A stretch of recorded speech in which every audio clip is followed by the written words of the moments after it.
सती मैया के भीतर ये भाव जागृत हो गया, माता सती के अंदर ये भाव जागृत हो गया। देवऋषि नारद से कहा कि मैं 51 ये जितने जन्म मैंने लिए हैं 50 जन्म में ले चुकी हूं, और पार्वती का जो मेरा जन्म होगा वो 51वें नंबर का होगा। कुछ ऐसी कृपा कर दीजिए कि मेरी मांग का जो सिंदूर है वो अखंड रहे, और बार बार मुझे इस शरीर को छोड़ना ना पड़े। इस शरीर से मेरे बार बार ये शरीर मेरा छूटे। ऐसी कुछ कृपा, ऐसी कुछ दया, ऐसी कुछ करुणा हो जाए।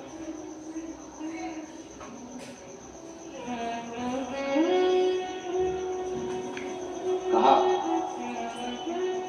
देवऋषि नारद, तुम्हारे हृदय में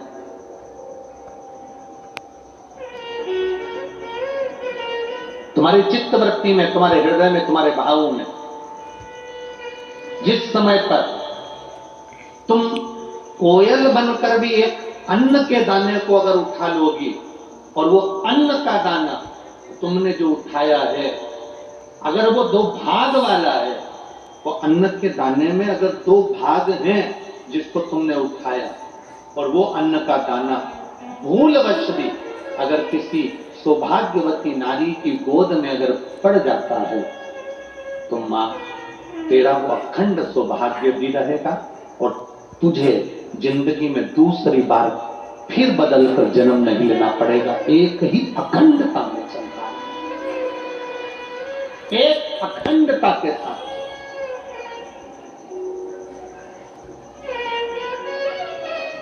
कभी आप अपने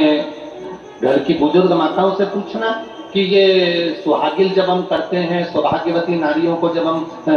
सुहागिलों को जब हम बुलाते हैं, मांग में सिंदूरा देते हैं, गोदी में चना और गुड़ डाल देते हैं उसके, तो ये चना गुड़ का महत्व क्या है?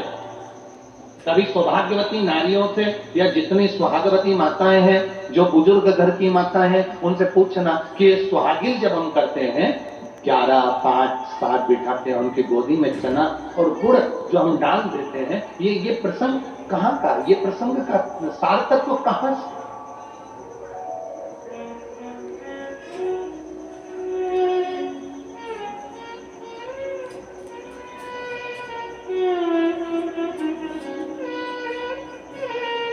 दुनिया में